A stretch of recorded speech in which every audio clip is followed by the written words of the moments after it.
Assalamualaikum warahmatullahi wabarakatuh. Izin memperkenalkan diri, nama Muhammad Rizky Ramadan, NPM 2021020111, Program Studi Hukum Tata Negara Fakultas Syariah, semester 4, mata kuliah Tafsir Ayat dan Hadis Ahkam Siasah dengan dosen pengampu Bapak Dr. Edi Susilo MHI. Di sini saya akan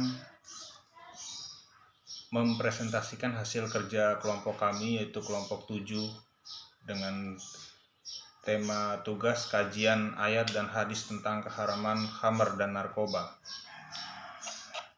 Untuk mempersingkat waktu, saya akan langsung mempresentasikan hasil kerja kelompok kami. Latar belakang penggunaan narkoba sebetulnya sudah berkembang lama, tetapi saat ini semakin menjadi perhatian yang banyak menyita waktu. Ada beberapa jenis dalam penggunaannya, salah satunya adalah narkoba suntik. Penyuntikan narkoba telah menjadi hal yang umum sejak akhir abad 20 dan melibatkan sekitar 5-10 juta orang pada sekitar di 125 negara di seluruh dunia. Narkoba yang umum dipakai melalui suntikan adalah heroin, amfetamin, dan kokain. Walaupun banyak narkoba lain yang juga disuntikan, khususnya termasuk obat penenang dan obat farmasi lainnya. Narkoba dalam pandangan Islam, narkoba dapat disamakan dengan khamar. Hal ini didasarkan pada hadis Rasulullah, artinya setiap zat, bahan, atau minuman yang dapat memabukkan dan melemahkan adalah khamar, dan setiap khamar adalah haram. Hadis riwayat Abdullah bin Umar. Di dalam pandangan agama, narkoba adalah barang yang merusak akal pikiran, ingatan, hati, jiwa, mental, dan kesehatan fisik. Sebagian akibat buruk yang disebabkan oleh khamar atau narkoba adalah timbulnya sifat permusuhan, emosional, dan agresivitas, serta berakibat menghalangi manusia dari mengingat Allah dan sholat. Oleh karena itu, Allah meminta manusia untuk berhenti mengkonsumsi khamar atau narkoba. Quran Surat Al-Maidah ayat 91. Rumusan masalah: 1. Sebutkan ayat Al-Quran tentang larangan khamar dan narkoba. 2. Sebutkan hadis tentang larangan khamar dan narkoba. 3. Apa saja kandungan hukum dalam ayat dan hadis. 4. Sebutkan kasus tentang larangan khamar dan narkoba. 5. Bagaimana analisis menulis mengenai kasus tersebut. Pembahasan. A. Ayat tentang larangan khamar dan narkoba. Quran Surat Al-Baqarah ayat 219.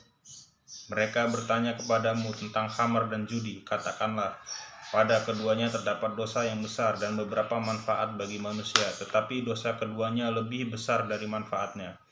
Dan mereka bertanya kepadamu, apa yang mereka nafkahkan? Katakanlah, yang lebih dari keperluan. Demikianlah Allah menerangkan ayat-ayatnya kepadamu supaya kamu berpikir. Quran Surat Al-Baqarah ayat 219. Hadis tentang larangan khamar dan narkoba. Hadis riwayat Bukhari. Diriwayatkan dari Aisyah radhiyallahu anha, ia berkata, pernah ditanyakan kepada Rasulullah SAW tentang bitbu, minuman keras yang terbuat dari madu dan biasa dikonsumsi penduduk Yaman. Lantas Rasulullah SAW bersabda, semua minuman yang memabukkan hukumnya haram.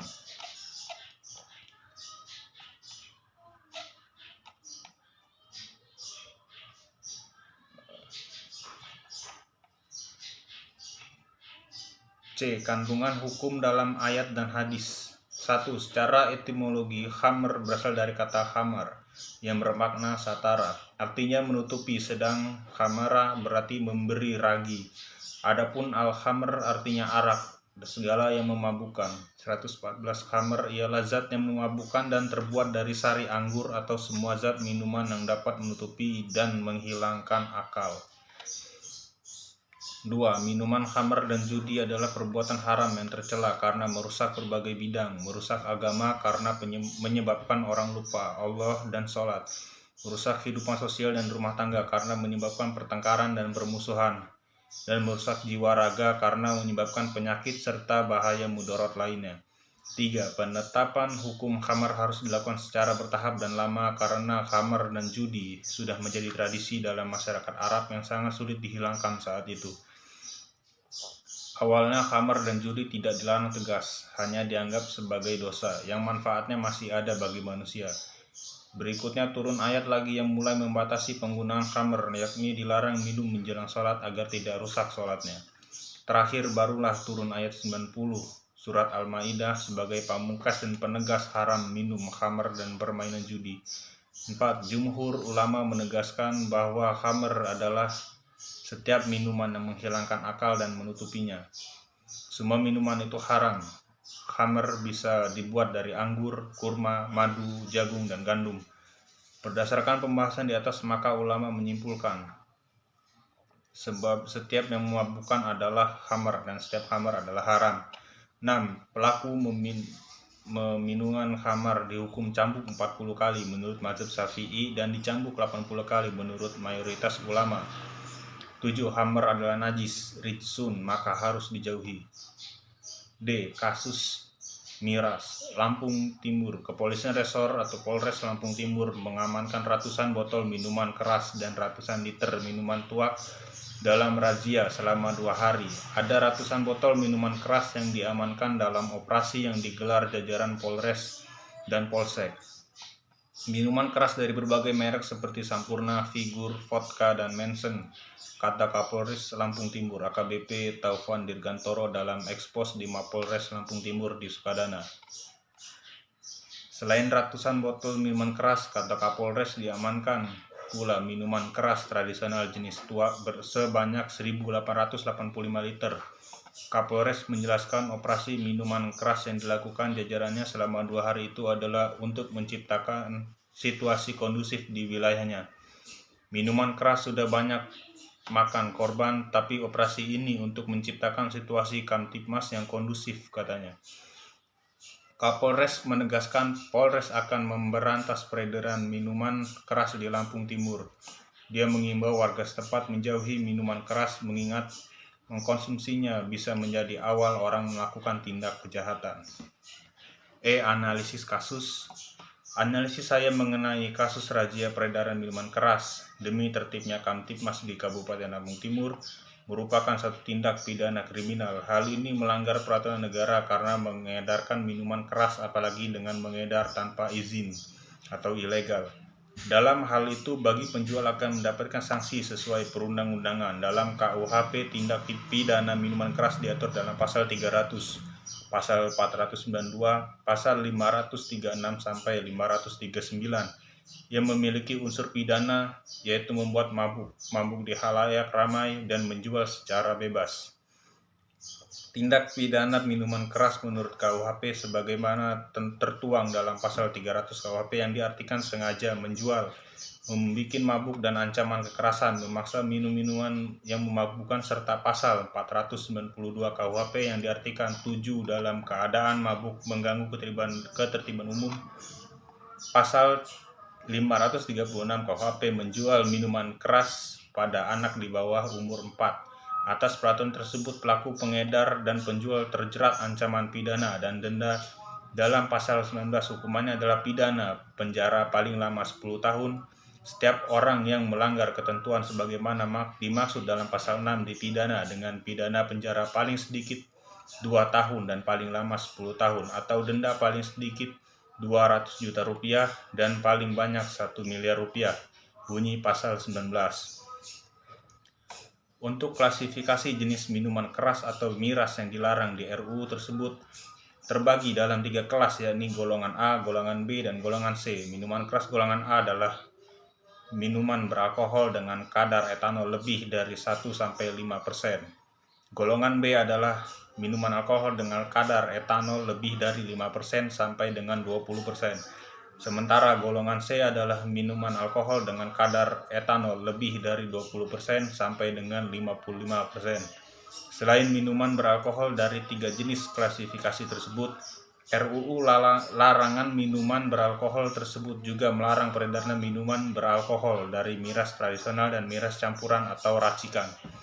Larangan minuman keras masih dikecualikan untuk waktu-waktu tertentu seperti untuk kepentingan adat, ritual keagamaan, wisatawan, farmasi, dan tempat-tempat yang diizinkan oleh perundang-undangan. Aturan ini tertuang dalam pasal 8.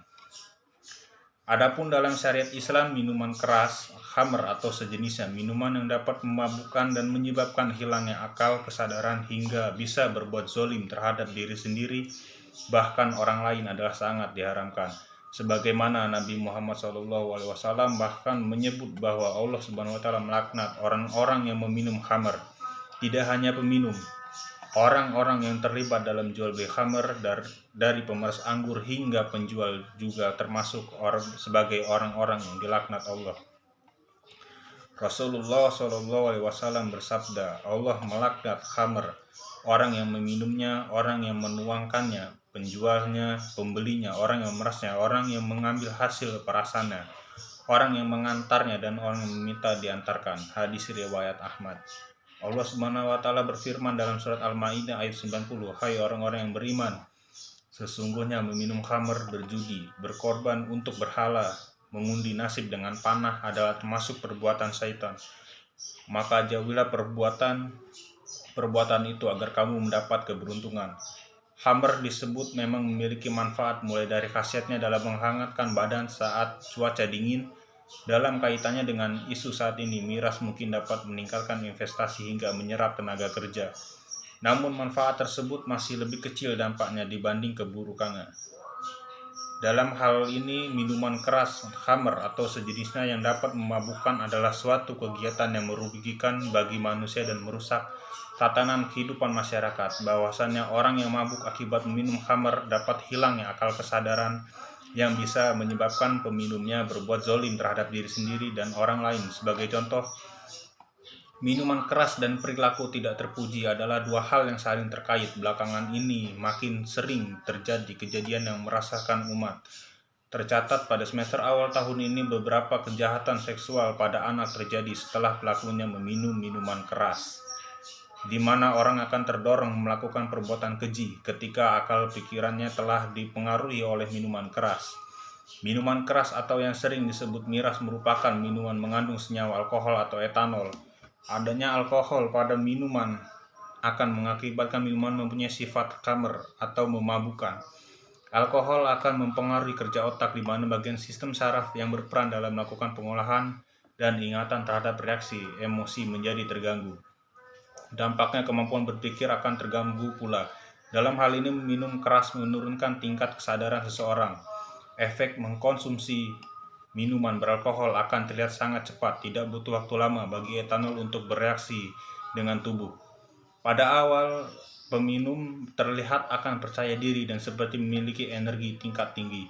Ini merupakan dampak dari terlarutnya lemak oleh alkohol sebagai cadangan energi. Dampak seperti ini tentu akan berisiko terhadap gangguan kesehatan. WHO mempublikasi lebih dari 200 jenis penyakit yang disebabkan seorang minum minuman beralkohol.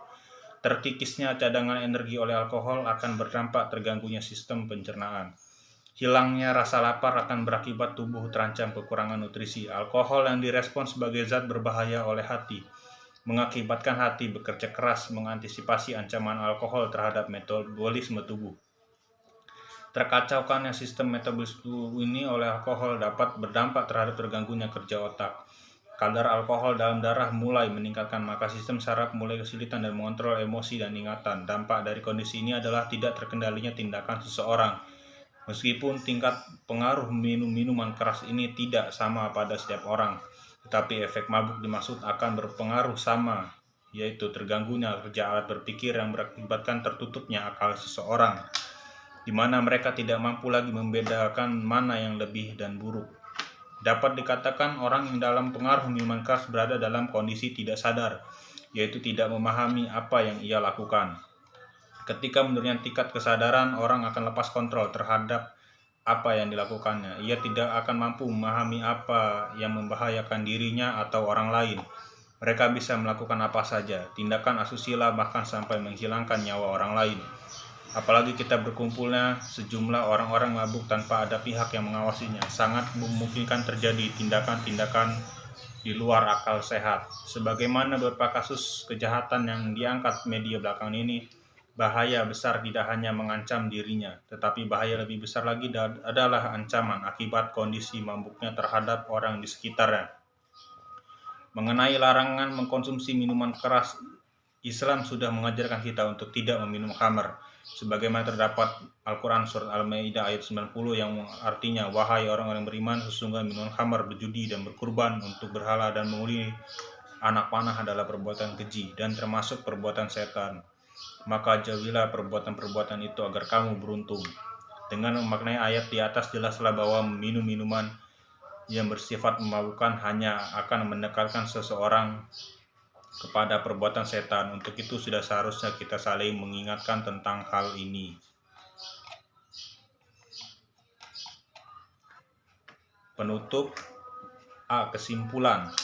Minuman keras dan perilaku terpuji adalah dua hal yang saling terkait. Belakangan ini makin sering terjadi kejadian yang meresahkan umat. Tercatat pada semester awal tahun ini adalah kejahatan seksual pada anak terjadi setelah pelakunya meminum minuman keras, di mana orang yang akan terdorong melakukan perbuatan keji ketika akal pikirannya telah dipengaruhi oleh minuman keras.